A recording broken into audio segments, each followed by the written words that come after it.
Yang keenam, masjid kita kena datang sebab di masjid ini lubuk segala amal ibadah. Apa ibadat tuan-tuan nak buat? Semua ada dalam masjid sekarang. Tuan-tuan nak buat ibadat apa? Misalnya membersihkan masjid, dia punya pahala lebih besar daripada membersihkan jalan raya. Membersihkan masjid ni, saya teringat ini saya nak menggalakkanlah kepada tuan-tuan. Pasal membersihkan masjid ini, dalam satu hadis kata Abu Sa'id Al-Khudri radhiyallahu anhu, "Man akhraja adan minal masjid banallahu lahu baitan fil jannah." Siapa-siapa yang mengeluarkan satu kekotoran saja daripada masjid, Allah akan buat baginya satu rumah dalam surga. Hadis Ibnu Majah. Satu kekotoran saja daripada masjid, rumah dalam surga. Sekali lagi mungkin orang akan berkata, ada rumah buat apa di surga? Kan dah ada surga, nak buat apa rumah? Rumah itu untuk prestige. Kalau kita di KL ada rumah, nampak prestige. Ataupun tuan-tuan sering buat umrah, sampai orang tanya, ente pergi Mekah duduk hotel mana, package mana? Saya tak duduk hotel, saya ada rumah. Rumah dekat mana? Jabal Sudan ada, Kak Kiah ada. Akan act tu lain sikit lah, ada rumah di Mekah. Ataupun kerap pergi London, you kerap pergi London, duduk hotel mana murah-murah? Saya duduk hotel. Habis duduk mana? Saya ada rumah kat London, kat Bayswater. Bayswater ada rumah, saya ada rumah. Itu baru ada rumah. Bayangkan kalau ada orang rumah, itu lagi act lagi action lagi. Sebab itu membersihkan satu kotoran saja sudah menjadikan ibadah besar. Sebab itu macam masjid kita ini, Masjid Tarik Air ini, dalam satu hadis Nabi memang menyuruh supaya masjid ini pertama bersih dan mesti diwangi-wangikan. Itu memang disuruh. Dalam satu hadis, anna Rasulullah amara bil masajid an tubna fi duri wa an tutahhara wa tutayyaba.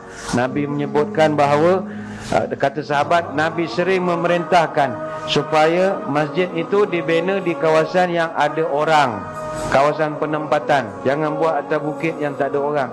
Yang kedua, mesti dibersihkan dan diwangi-wangikan. Masjid mesti wangi. Sebab itu di dalam masjid tak dibenarkan bau-bauan yang mengganggu. Antaranya sigaret tak dibenarkan, sebab baunya mengganggu jemaah yang tidak suka kepada asapnya. Begitu juga durian. Jangan buat pesta durian di masjid. Pesta manggis tak apa, rambutan tak apa, jangan durian. Kecuali durian tu dah tak ada bau, kerana tak semua orang suka kepada bau durian. Ingat, apa saja bau yang tak disukai oleh sesetengah manusia, maka malaikat pun tak akan suka bau itu. Dalam satu hadis Nabi menyebut, fa innal malaikah tata'adza mimma yata'adza minhu banu Adam.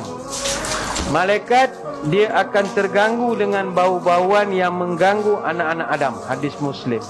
Sebab itu kalau puan-puan, tuan-tuan datang masjid, bau durian, aduh boringnya. Malaikat pun boring juga.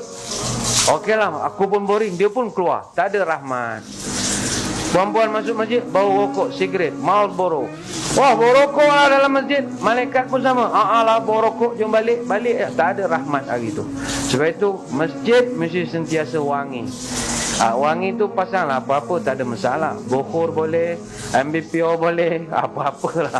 Asalkan wangi, tidak ada masalah. Teringat saya satu kisah. Ini puan-puan kena ambil pelajaran. Ummu Mahjan. Ummu Mahjan ini dalam kitab Tabaqat Ibnu Sa'ad ada bawakan satu hadis riwayat Imam Muslim. Dia satu hadis berkenaan Imam Bukhari tentang satu orang wanita di zaman Nabi. Dia ni kerja cleaner masjid. Makcik lah cleaner masjid. Jadi satu hari dia meninggal dunia. Para sahabat pun kebumikan jenazah dia.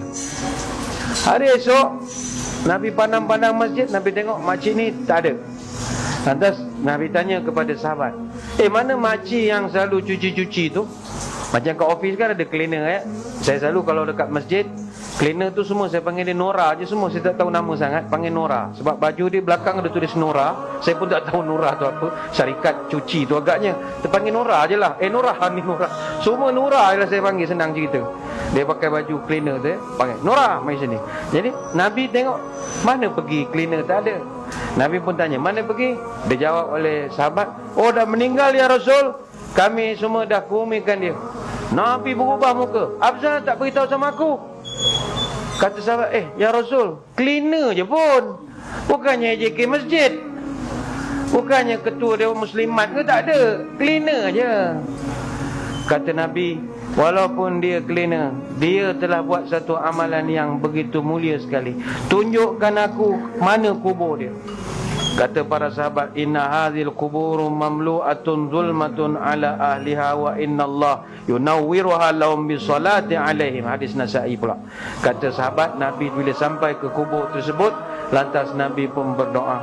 Maka kata Nabi, sesungguhnya kubur ini asalnya gelap, tapi sekarang penghuninya telah diberikan cahaya oleh Allah, kerana aku datang telah mensolatkan kubur ini ataupun jenazah ini.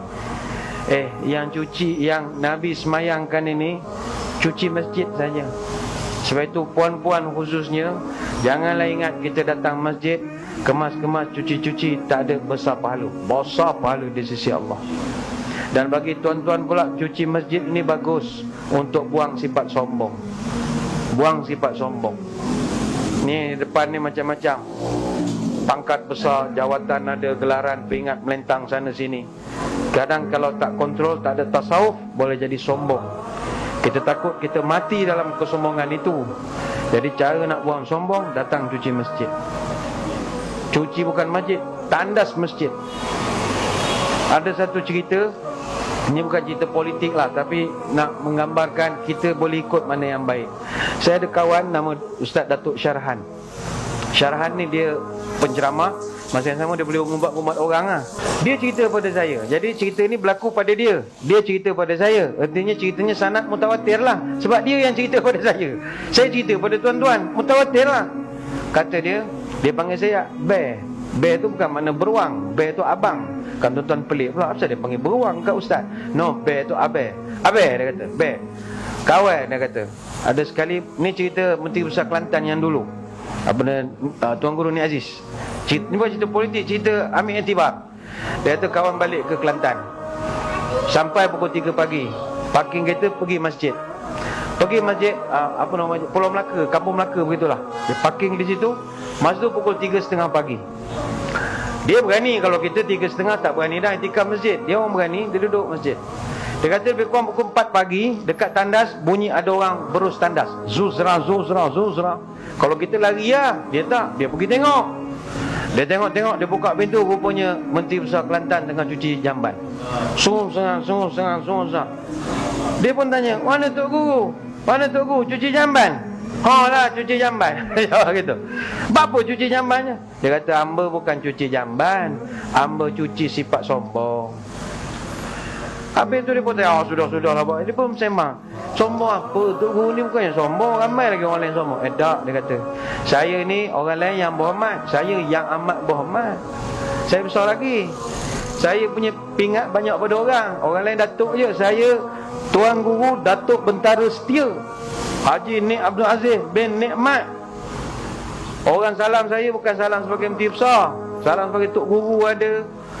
Bukan semua yang datang minta projek, minta barakah, minta doa. Orang cium tangan saya sampai siku, sampai sini orang cium. Kalau saya tak kontrol, jadi sombong. Macam mana nak buang sombong? Saya cuci jamban. Sambil cuci saya bercakap dengan Tuhan, Tuhan, ni Menteri Besar Kelantan cuci jambannya, level dari sisi kau, Tuhan. Jadi tuan-tuan kalau ada sikit-sikit nak sombong, ada macam nak action sikit, belagak-belagak sikit, datang masjid, minta izin dengan Tan Sri, cuci jamban. Saya ingat Tan Sri tak ada masalah, pukul 3 pagi boleh buka. Cuci lah, sediakan berus, Ipsi sediakan berus dengan pep berbuku, taruh tepi tu. Kalau datang pukul 4, suruh serang, tu di tengah tasawuf lah tu. Ni nak bersihkan sifat sombong. Datanglah cuci masjid, tak ada masalah. Cuci masjid. Selain dapat pahala, juga boleh datangkan dekat dengan Tuhan. Bayangkanlah ya, jemaah kita daripada luar datang pergi tandas, Wah, bersihnya macam hotel. Yang bersihkan kita. Besar pahalanya mudah-mudahan. Selesai.